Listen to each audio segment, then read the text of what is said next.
All right, so we covered that pretty extensively there with Caleb Williams. Here in hour two, we're going to jump into some more Packers talk. Again, we gave you the playoff simulation outlook early, but I wanted to hit on that Caleb Williams thing because it's important to kind of learn from this stuff. And I know we had a lot of people, not a lot of people, we had a few people in the chat that are no longer in the chat that were constantly defending Caleb. Oh, no, and you don't hear from them now. It's not that to say, hey, we were right. It's to learn from it. Like, that's the type of stuff you look for in a prospect and go, whoa, that worries me a little bit.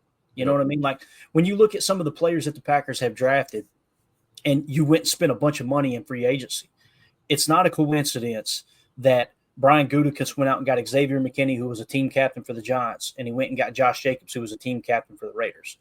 Culture freaking matters. Those are two really bad football teams that they just plucked two leaders out of and put on a good football team. And now you got people like Josh Jacobs in the locker room almost in tears when asked about the playoffs. Like, just so blessed, so fortunate to be a part of a playoff run. It's just really, really cool, man. So, so we might as well cap off the Bears conversation with one more. The Bears still suck. Exactly. So that'll put a little stamp on the Bears talk there for the day. We did our own Ryan Schlipp version of laughing at the enemy there a little bit, didn't we? Yeah, kind of did. That's awesome. Shout out to Pack Daddy. I can't wait to hear his. He's going to have some fun with that. That whole debacle. That's who you want to go for that type of content for sure. Oh yeah, Ryan is so good at that. I love when he trashes the Bears. It's just stuff of legend. All right, so Matt Schneidman tweeted out Javon Bullard back at practice after missing the last two games with an ankle injury. So he's back out there. You can see Bullard moving around. Again, this isn't like 11 on 11 or anything, but to me, he looks like he doesn't have any kind of limp. Looks pretty good there, taking on a block, shedding. Looks like the ankle's good. We'll see, right? Looks like they got him running at 75% game speed, kind of.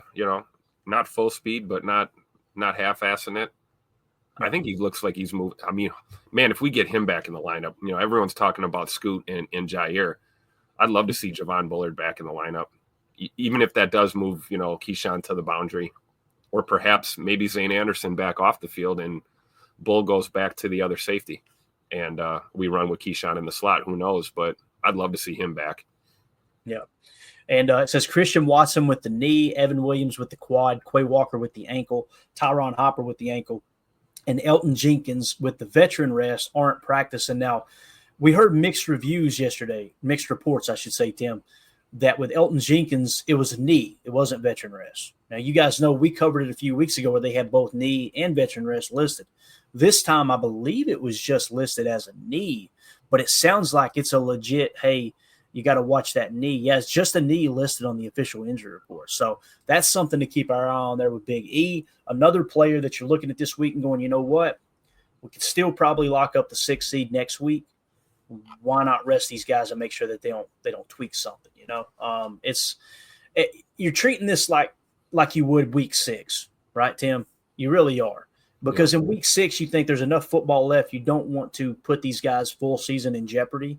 And you're looking at it now like, okay, we got a playoff berth. You don't want to put the playoffs in jeopardy. Let's get these guys healthy. So anything you want to add there as far as the injury report? Again, it's good to see Bullard back. If he does come back, he will be playing probably – that's going to be really interesting. Yeah. Dude, here's the real question, Tim. It just hit me too live here in the air. If Javon Bullard plays and Evan Williams does it, do you put Javon Bullard at safety and pull Zane out, have Keyshawn play the slot and put Carrington on the outside along with Eric Stokes? Or do you say, no, let's put Javon Bullard at the safety position. You take Zane out of the lineup. You put Keyshawn in the slot, and you play both Stokes and Bout. You understand what I'm saying? Yes. That's an interesting concept that you'll probably see mix and match throughout the game too. But what do you think about that? I'm with Coach Len in the chat here.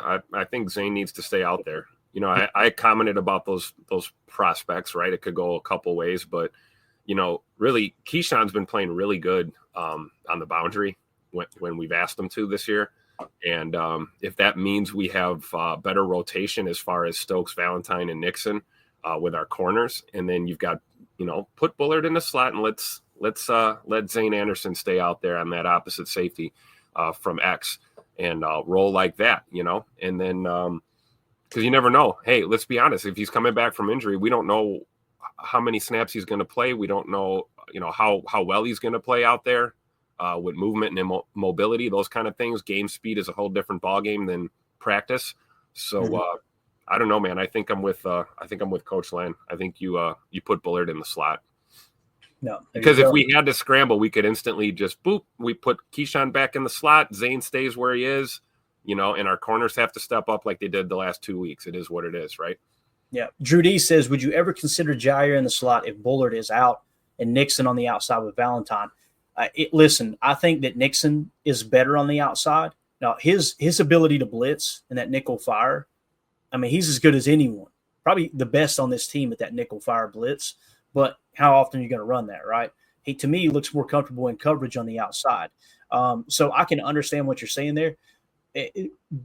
The question again, would you ever consider Jair in the slot? I would consider anything, to be honest with you. If you go to your nickel, put Jair in the slot, yeah, but if you're going off of what will they do precedent, I don't see that happening, Tim. Unless they really face a slot receiver, they go, let's put John him 90% of the time, and even when we're in zone coverage, have him line up over him. That's the only way I could see that scenario. So my answer would probably be no, Drew. I understand what you're saying. It's an interesting comment because that does get Nixon on the outside and throw Valentine on the opposite side. It would set you up pretty nice there. I might say yes if we weren't dealing with a Jair that has a knee issue and has missed 7 games. Yeah, right. I don't know if we want to. Oh, he's cleared to play and he's back in the lineup. Let's throw him in the slot. I don't think that's going to be a good look for us. Now, in a perfect world, we got a healthy team, and yeah, we lost Bullard, and you want to start mixing and matching with your personnel, and maybe looking at, like you said, who is the slot receiver in the lineup against the team you're playing. Maybe you do move Jair in there, because I'm with you. I do like. I pleasantly surprised. I like Keyshawn Nixon on the boundary. But I don't know if Ja going into the slot coming off an injury is really going to help us going forward. I think it's a fair point. Badger Trio with the Super Chat. Appreciate you, buddy. Says, do you guys think Alexander is a Packer next year? It just depends. You guys know my stance on this. I think that the Packers will go to Ja and look for a restructure. And it doesn't mean necessarily pay cut, although it will save you cap. I think they'll look to guarantee a portion of his salary to free up more cap space, right? Which essentially means he's going to take less overall money, but more guaranteed money. So it's give and take to free up some cap space, probably to the tune of half of his salary, maybe a little bit less than that. That's what I would expect. And again, I chart this every year, and I kind of go back and go, okay, timeline when the restructures happened, which players did they restructure? I think last year, Tim, we had 7 potentials, and I think it was 5 of those 7 potential restructures hit on, and we were within $1 million or $2 million of what the restructure was, so we knocked that out of the park predicting it. I think that's what will happen, Badger Trio. Now, if they go to Ja and do that, and Ja goes, nope, I want it to stay the same, maybe he's not a Packer, right? If you buck on Goody like that, I could see Goody being like, let's just ship him off. I wouldn't be surprised by that. But, again, I think the most possible scenario is that they free up some cap space with a restructure of the salary, converting salary to signing bonus, and then spreading that out over a few years to free up a little cap space. But as of right now, the Packers are not in cap hell. They got like over $60 million in cap space next year. But you got a lot of players coming up for money. And the question is, do you want to absorb some of that cap hit on those extensions in the first year of the contract, or actually move it up to the current year that's not even a part of the new extension to free up cap space on down the road? That could be the case too. So, Tim, what do you think here? You think Ja's a Packer next year? I'm with you in lockstep on this one. We talk about 50-50 chances, right? Flip a coin. Let's see how this goes. But it's going to be really tough. If Jair does, like you said, he says, "Oh no, I want the money." Y'all paid me the bag. I'm not taking a pay cut. Well, that's not a good argument if you missed 50 to 60% of the season for us, and you're not willing to work with the team. Then yeah, I think the writing will be on the wall at that point, and Gangster Goody will make a move. I 100% agree with that. But I also do think with Jair and the last couple seasons he's had, the suspension last year and kind of the shift in leadership and attitude adjustment that we saw almost immediately. It's just unfortunate that this year, he's got the knee issue. I do want to hold out hope for my guy. You know, Ja's always been one of my favorites since the day we drafted him. And, you know, I got to think that he's not the same kid we drafted, you know, and I think he's matured a little bit, maybe even a lot. And maybe he is willing to work and take a restructure because he wants to be a Packer. Because I think a trade scenario is not impossible, but it would be kind of tough, you know, looking at what he's got on tape recently, which is not a lot, and looking at a ginormous contract that comes with him, might be tough, you know, to get a trade done. So I'm hoping Ja plays ball literally and figuratively, and you know, he is a Packer going forward. I think we're a better team with him. I do. I might be in the minority on that, but I think Ja makes us better when he's on the field. I think he does too when he's on the field. You're exactly right. I really do. But is he going to be on the field? That's the big question, right? And that's the tough decisions that GMs have to make. Yep. And again, just for those who are wondering, well, how much money can we save? It's to the tune of about $6 million that we can save by just cutting him outright next year. So that's why I think it makes more sense to go to him, convert salary to signing bonus, while him agreeing to take a pay cut in salary.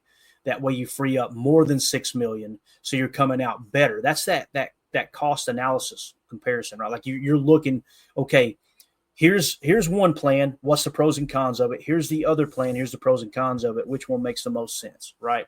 And laying that out. To me, if he doesn't take the restructure, you can free up $6 million. But if you get him to restructure, you free up more than $6 million, and you get Jair back. And who knows, maybe he stays healthy all year. It's a win-win, and you've got plenty of cap space to make that work. The question is he going to buck on that idea? And if he does, are the Packers just going to go, you know what, we already had to suspend him once. It's just time to move on. Well, let's just part friends. We'll see you back in the Packer Hall of Fame here in a few years. It could be something like that. So we'll see. It's going to be interesting to see how it plays out next year. Coach Lynn says, better question is does Ja accept the restructure? That's going to be the key to the whole thing for sure. Drew D, I think we will keep Jair, but if we lose him, we have to buy a cornerback in free agency.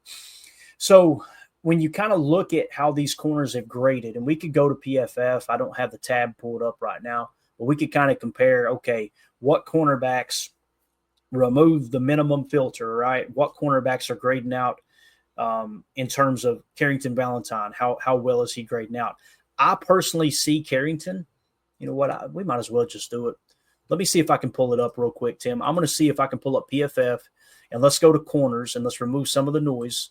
We're just going to go strictly by position here. We'll go coverage. Actually, we'll go overall defensive grades amongst cornerbacks. Yeah, that was actually pretty quick if I can get this on the screen. Let me pop this off real quick. Give me just a second. And let's see if it makes sense, Drew. It really does, you know, because you may have the answer on your roster already, right? We talk about this all the time. So let's go. This is defense cornerbacks, right? And we're going to go overall defensive grade. It's already sorted. This is across the NFL. We're going to remove the 20% of the 1,048, okay? So this is filtering out some of those high-graded players that haven't seen a lot of snaps, right? It's a very small sample size. Jair is 14th in the league right now at a 75.2. So a legit number one corner if you were to just compare apples to apples as if PFF was everything, right? And then you scroll down, where's the next Green Bay corner? It's Carrington Valentine at 50. 50, obviously 14 spots well within that top 64, which would make him a solid number two corner, right? Grading out of 67.7. So now the question becomes, if you do lose Jair Alexander, is it enough of a hole for you to go out and spend extra money in free agency to get a solid corner? Now the question becomes who's available. Because let's be real here, Tim. Yeah, I don't want a solid corner pushing 30. Yeah, and I'll tell you what I don't want. I don't want to overpay for good. And Drew, I know Drew's not saying this. We're just kind of thinking out loud. Yep. You don't want to overpay for good. You will overpay for great. Perfect example, Xavier McKinney. Although we didn't overpay, you'd be willing to overpay for that kind of service, right? Josh Jacobs, you're willing to overpay for great, not good, period. Yep. So if you I think Drew's right, though, right? I mean, there's a possibility you look to free agency. We're not dismissing that, but it's like we don't know what that group of corners is going to look like. Mm-hmm. And I'd almost rather have the logic of get younger, right? Get younger if you have to, or like you said, maybe the guy is already here. Maybe it's Kalen King for all we know. Who knows? It could be. It could be. And again, Carrington, I feel really good about Carrington and Keyshawn being on the boundary. We know the Packers absolutely love Javon Bullard in the slot, although I disagree that I don't think he's played that well, but he's a rookie. We'll see what happens, right? So if you've got your slot defender of the future in Javon Bullard, which I think that's the way they see him, because they see Evan Williams and Xavier McKinney as the safeties. You've got Keyshawn Nixon, who's played pretty damn good on the outside. You've got Carrington Valentine, who's grading out as number 50 here, right? Let's see if we can find Keyshawn. I know PFF's been pretty hard on him. But let's see. And again, PFF isn't everything, but let's just kind of see where Keyshawn falls. He falls in at 62. So right there within, top 2 cornerback, right? At 65.8. And right down there with all of those older named guys, right? Stephon Gilmore is in that cropping, right? Shaquille Griffin. Yeah, you're seeing these are the guys that you're talking about when you talk about free agency, that names like that tend to pop up. So if you've got talent that matches that level in-house, then I think you roll with your guys, right? Yeah, and we know that Goody, like DiCaprio, he likes to keep it young. That's how he rolls there. We need to do a Photoshop of him on the Titanic on DiCaprio's body is what we need. That seems to be a thing. Call up Justin, man. Let's get it done. So when we're talking, you're willing to overpay for great, not overpay for good, right? This is what you're looking at here. I would be willing to overpay for a Pat Surtain at an 84, a Trent McDuffie at an 83.1, a Cooper DeJean, boy, that still hurts me. He ain't going nowhere. 80.9. Christian Benford, I don't know who he is in Buffalo, but 80.1, solid grade there. Marlon Humphrey, 79.6. When you're talking great, I really see great as 80 and above on PFF. And one of those guys that's just top 10 in passer rating when targeted, right? Those type of guys. So here's the problem. These guys are not going to be available, right? Like Trent McDuffie, if I remember correctly, he came from Kansas City. I think they had to trade for him and work out a deal, a long-term deal, big deal. So, are you willing to overpay for some of these guys, right? That's the question.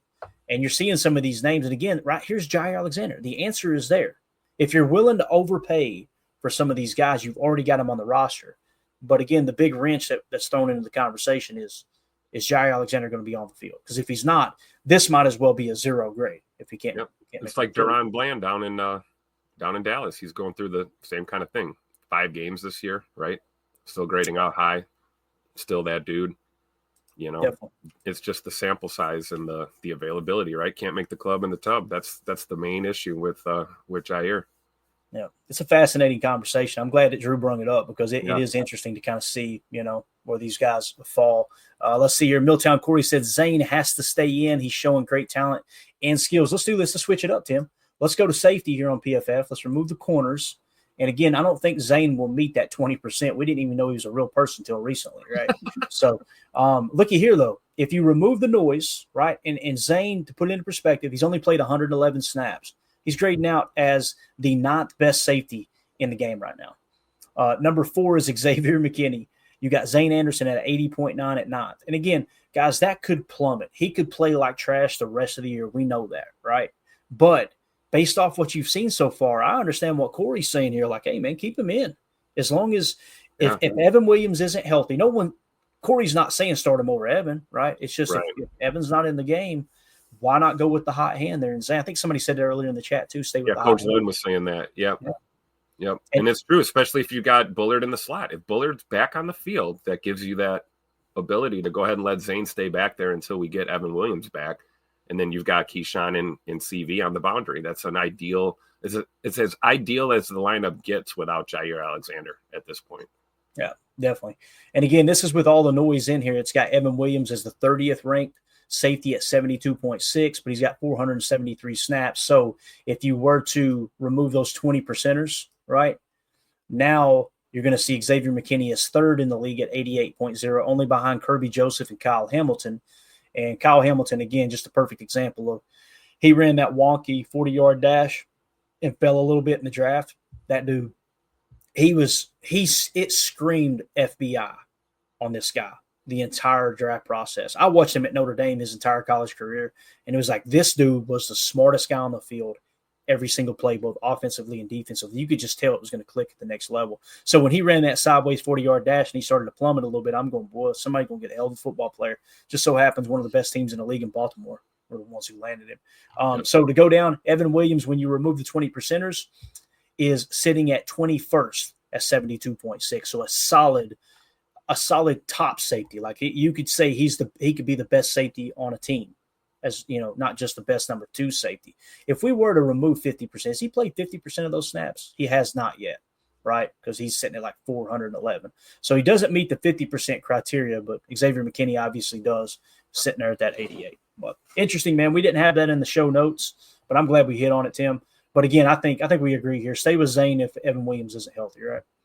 Yeah, absolutely. I'm all for it because, you know, we're no stranger to those type of players in Green Bay, right? We get guys that step up out of nowhere and become studs. And, you know, I think Zane Anderson might be that guy for us. I really do. Yeah, I can see it too, man. All right, let's go back to the Packers news here. And I think it was Wes Hawkowitz had tweeted this out. He said LaFleur on whether Christian Watson's with the knee injury could play after missing practice Thursday. I think he's played enough. If he's feeling up to it Sunday, we'll let him go. If he's not, we won't let him go. Now, listen, I'm not a doctor. Is he telling the entire truth there? Probably not. They'll probably be a little more cautious with him than he's kind of leading on. But, you know, you go off of kind of like we always talk about, you go off precedent and you go off of the most recent information. They would not have put him back in the game if they thought, holy cow, something bad's wrong here. The MRI confirms something bad is not wrong, and it's just a bruise. So there's zero risk with Christian Watson of hurting himself more if it's just a bruise, in my opinion. It's just one of those freak plays, the guy falling on his knee a certain way. We really it's probably a pain tolerance thing at this point, right? Like how much is that really hurting you? And we know Christian's a tough dude. You know, I'm not going to sit here and, you know, I miss me with all the glass comments and all these idiots that we've had to listen to talking about him. Scoot is tough as nails, and he's an absolute dog. So he's willing to go out there and wince through it and play through it. But you're right. It's good to know that the MRI was, you know, negative on some serious issues. But I think it's just a matter of how this is going to affect his play on the field, dealing with the pain from that. Yeah, completely agree, man. All right, going up. This is cool here. Wes Hawkowitz had tweeted out, it's Carrington Valentine's world. We're just living in it. You see Carrington bringing that energy at practice. One of those, you got the what do they call it, a gator or a ski mask? I'm not sure what the kids are calling it today. But him out there dancing and seeing the players around him, he's kind of taking on that Jair role, that dude that's just going to have a blast while he's out there.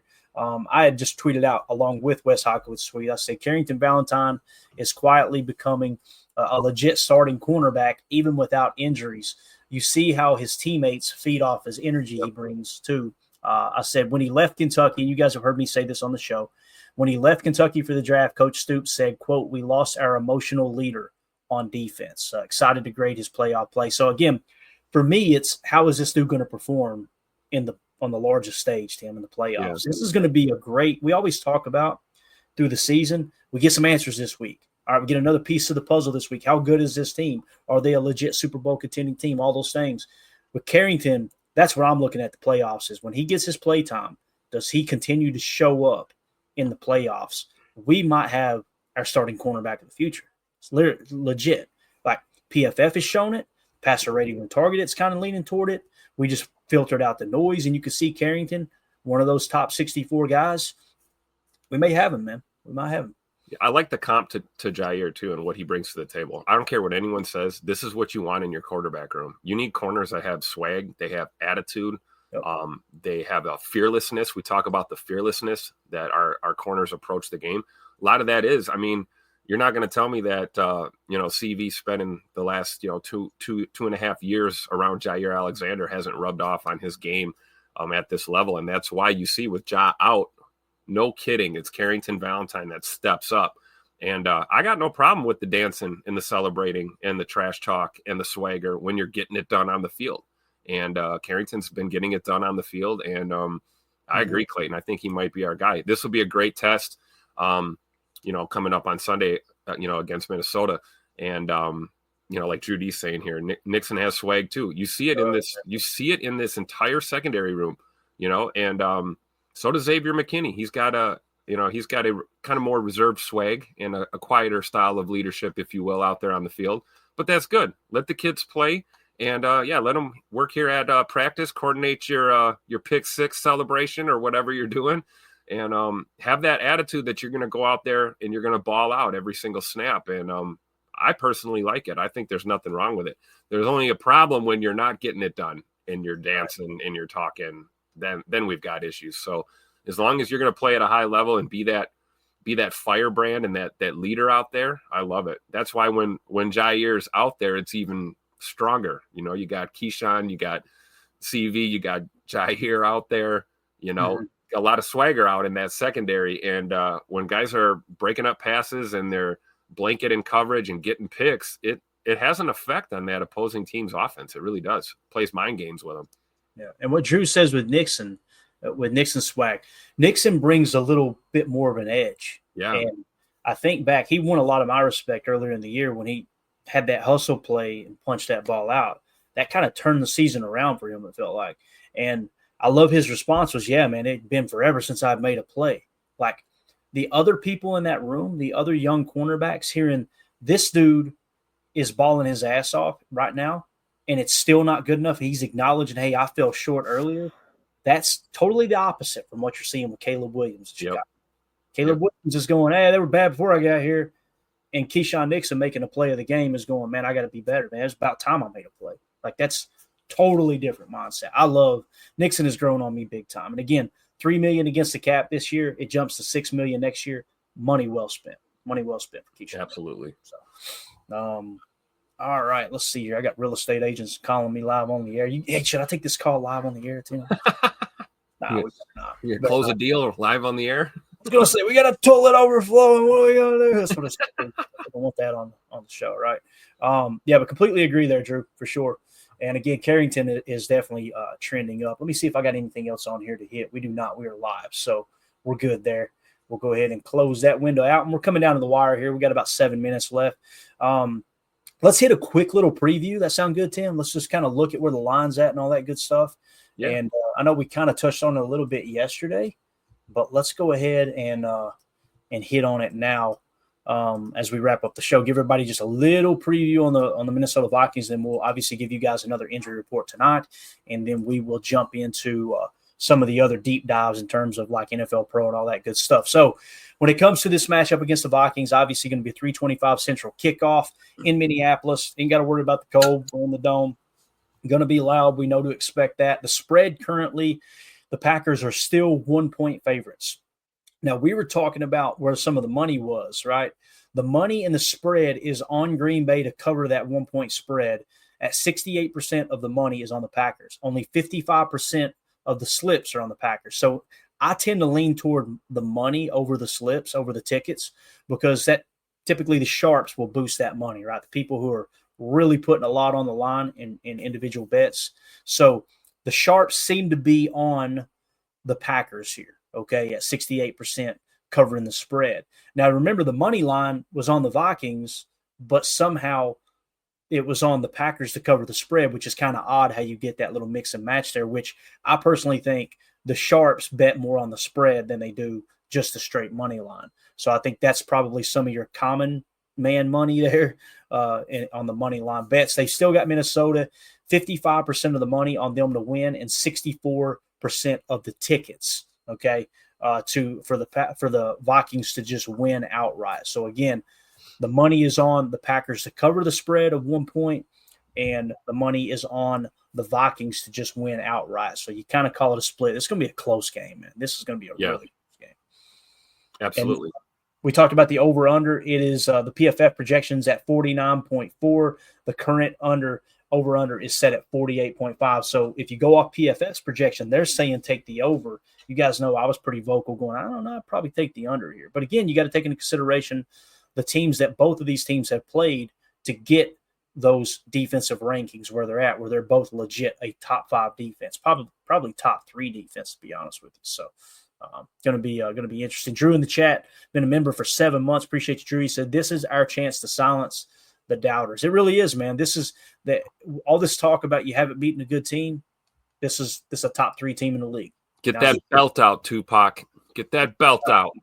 That's right. He's warming that leather up. Belt to ass. come Sunday. I think it's going to be a great game, man. I wouldn't touch this with a 10-foot pole as far as put money on it. That's just me. I'm staying out of this one. I look for the easy money. This one could go either way. I really believe that. When you look at the overall rankings, the Vikings are ranked 6th according to their power ranking on PFF. The Packers are 7th. I mean, just neck and neck, right? Power ranking on defense, they've got the Packers with the edge as being the 4th best defense in power ranking. The Minnesota Vikings are sitting at 14th. Power ranking on offense goes to the Vikings at 4th, the Packers at 10th. So, I mean, it's just back and forth, back and forth. Now, strength of schedule played, the Packers, according to PFF, have played the 11th toughest schedule this year. The Vikings have played the 31st toughest schedule. So that would suggest, hey, the Packers have played much more difficult opponents. Now, again, look at the record, right? The Vikings have won two more games than the Packers. They've won 13 games. The Packers have only won 11. With that strength of schedule thrown in there, kind of feels like these teams are neck and neck, man. It really does. I like Omer, Mr. Positivity, as always, the Frenchman in the chat. Packers going to expose that fake Viking team this week. I love it. Omer, welcome back, brother. All about it. All about it. We got Q Daddy with the super chat. Appreciate you. Said, need that signature win. Gotta have it. Gotta have it, Q Daddy. I feel weird calling you Daddy, but hey, you super chatted. We're going to call you Daddy in here. Right? No, I'm with you, man. You need that win. And the getting that signature win going into the playoffs is huge. You're talking about creating some serious – this, Tim, it's going to do one of two things, in my opinion. It's either going to catapult the Packers of, okay, now we are the top 3 team, and Minnesota kind of drops out of touch, right? Because we beat them on their home turf. But if the Packers, and that, that would create momentum going to the playoffs. If the Packers lose, we can't kid ourselves. There's going to be a little bit of that in the back of our mind going, man, maybe we can't beat the best. Maybe we're not there yet as the youngest team in the league. It's going to be fun, man. It's, again, another piece of the puzzle is in place here. So I think that's what Q is saying there with that statement, right? It's true. We got to get this dub. And they're hungry for it, man. You see the way that last game ended? Holy cow. I remember walking away. Imagine if the Packers played, 4 quarters in that game. We'd probably win that game. So I think they're going to do that Sunday for sure. We're going to get a full game out of this Packer team. Yeah. Q Daddy, thank you so much for the super chat. We appreciate you, bub. Donovan Schilling makes a great point. So listen to this, Tim. Just hear me out here, all right? Hear me out. I kind of want to finish 3rd in the division for the 3rd place schedule next year. So think about this, Tim. If they finish 3rd, and I think people would suggest that's probably where they're going to finish in the division, you're going to need the Vikings to completely collapse for you to finish 2nd in the division. That means you will be playing the 3rd place teams next year, right? The way the schedule shakes out. So you're going to get a much easier schedule next year, although we know how the NFL changes from year to year. An easier schedule with the youngest team in the league ascending, that kind of sounds like a recipe for a 13, 14, maybe 15 win team there, man. It really does. So we've already talked, what we're going to do in the draft. We've talked about who do we want to bring back under contract. Now we're talking about, what teams we're going to be playing next year. I just love how we're always a step ahead here, man. Yeah, for sure. It would be nice, though. I know where Donovan's coming from with this, right? Because last couple seasons, man, the schedule's been kind of crazy. Yeah, for sure, man. It really has. All right, and then the last couple things we'll hit on here in terms of how often these teams run and pass. The Vikings pass the ball 59.4% of the time. That's roughly 8% more than the Packers pass the ball 51.7% of the time. So we are a much, much, much more balanced football team in terms of run to pass ratio. With the Packers running the ball 48% of the time and the Vikings only run it 40% of the time. Our EPA per run is minus 0.02, and the Vikings are at minus 0.14. And then the EPA per pass is just, literally neck and neck. The Packers are a positive 0.18, slightly edging out the Vikings at a positive 0.17. The last thing we'll hit here and we'll wrap up, the quarterback preview, Tim, is Jordan Love, PFF grade 77.1, Sam Darnold 86.0, one of the best quarterbacks in the league this year. Passer rating when clean, it's really, really close. Jordan Love 107.7, Sam Darnold at 108.4. But the thing that Sam Darnold has done really, really well this year, he's been one of the best quarterbacks against the blitz, against pressure or passer rating under pressure. He's a 98.6. Jordan Love is a 76.8. All right. Big time throw percentage. Again, Sam Darnold, 5.37%. That's just a crazy number. Jordan Love at 3.69%. Turnover-worthy play percentage. Jordan Love actually has a lower turnover-worthy play percentage at 3% flat. Sam Darnold is at 3.64%. And then the power rating, they've got Jordan Love at a 4.0. They got Sam Darnold at a 2.0. The power rating rank, even though Jordan Love Sam Darnold is graded higher, he's performed better under pressure. Maybe it's the turnover-worthy play percentage. I don't know. Maybe it's PFF taking into account that, hey, those big-time throw percentages, sooner or later you're going to kind of hit the wall there, and that's going to drop a little bit. But they have Jordan as a legit, from a power rating standpoint, a top 10 quarterback at 9th. They got Sam Darnold sitting at 23rd. So you got a lot of conflicting information here. You know what I mean? Yeah, absolutely.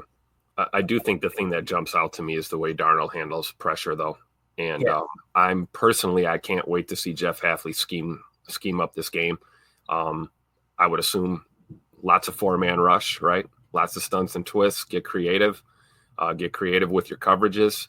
Little pre-snap sugar, fade off into coverage, right? Mixing those Tampa 2 looks that we love so much, and beat this team that way. Because if you think you're just gonna like send the dogs after Sam Darnold, the ball's just gonna come out fast, and it's gonna be a recipe for disaster. Now you do have to mix in the blitz, right? You got to dial up a 5th or a 6th every once in a while, but you can't go super pressure heavy. You want to keep Darnold in the well and have good coverage on the back end, and play fundamentally sound.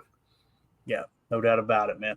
And again, when you look at kind of how the line has opened up here, the market opened up at the Packers being 1.5-point favorites, and as the week went along, they became 1-point favorites, and it looks like it's still. I'm sorry, the Vikings were 1.5-point favorites. All right, and then it shifted to the Vikings being 1-point favorites, and then as we cross through Christmas Eve, the Packers are now 1-point favorites. Okay, so that's how the line has shifted.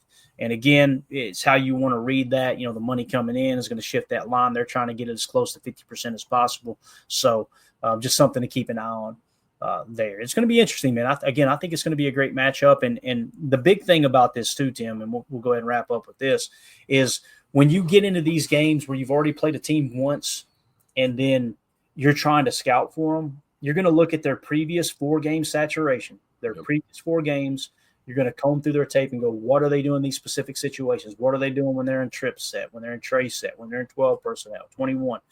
And you start to create this chart of, okay, here's what they like to do in these specific situations. You also go back and look at your last 2 head-to-head matchups. In this case, they'll probably just go to the most recent one, seeing that the other one was last season. So you go and you look at this last head-to-head matchup, what worked, what didn't. From the Minnesota Vikings standpoint, they're going to look at the tape and go, this was really effective at them. Should we continue to do that, knowing that the Packers know it too, and they're going to try to change things up? And again, that's why you break the game down into 3 segments every NFL week, and this is Bill Belichick 101. First quarter, you're gathering information. The second into the third quarter is all about controlling the middle late. You make your adjustment early in the second quarter. You control that middle late and the momentum, and then the fourth quarter is a standalone game. Forget all the information you gathered from the weeks prior. How has the first 3 quarters gone? What adjustment do we need to make to win the ball game? Or in this case, or in some cases, when you're winning the ball game, let's make the adjustment to the clock is now our opponent. And that's where Packer fans get upset because we don't put our foot on the throat. I'm telling you, man, when you do that type of stuff, you end up losing games you should have won. And if you the 10% of the games that you lose in those scenarios where you didn't, quote, put your foot on their throat, that's when the casuals are going to be the loudest. So we just can't put a team away, and we just took our foot off the throttle. And it's no. You're playing the numbers game at that point. Yep. I'm interested in putting a team away early. Get out there and put a 2-score, 3-score lead on the board early. That's how you bury a team. Exactly. Rather than trying to come back at the end and then, keep your foot on the gas all the way to the finish, Yeah, no doubt about it, man. Let's see your last comment. Milltown Corey says Packers are winning by 2 scores and will dominate the Vikings. Hey, we're sitting here talking about the close game. Milltown Corey comes in here. It's like, nah, we're going to go straight belt to ass one more time. Hey, I hope it's true, man, because again, the momentum that will be created if you're able to pull that off, man. Yeah, it would be awesome. All right, guys, see some of this in Minnesota. You never know. I don't know, man. It's a rough look there. That's a real rough look. I tell you what, you will see in Minnesota, though. I think this guy going to show up again. Yes, the boogeyman will be in Minneapolis this weekend, I believe. Frosty the boogeyman. I love it. Playing, and we got one more, and then the following week we're going to see this probably. I'm excited about that too. All right, guys, that's going to do it. Quick shout out to all the super chats today. Thank you all so much. King Tron with the super chat, then with the super chat again. We had Badger Trio with the super chat. Appreciate you, buddy. Drew D, been a member for 7 months. If you want to be a member here on YouTube, just join.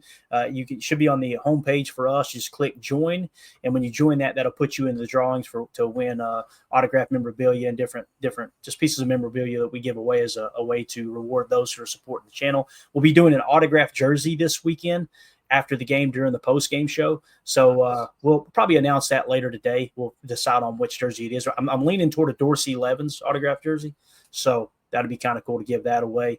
Again, if you're a member on YouTube or you're a member of our Patreon group, just go to patreon.com/Packer Fan Total Access. If you're one of those 3 tiers, you're good to go.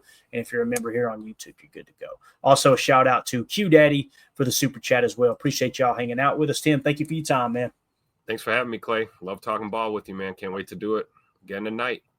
Yeah, we'll probably get into a little film tonight, too. We'll look at what the Minnesota Vikings have done in terms of explosive runs and passes here recently and kind of see how that looks. We'll also have an updated injury report, too. Maybe we'll get a few more puzzle pieces put in place there. But that's it. We'll see y'all tonight, 7 p.m. Central. Everybody have a great day. And we go. We're out. Bye, guys.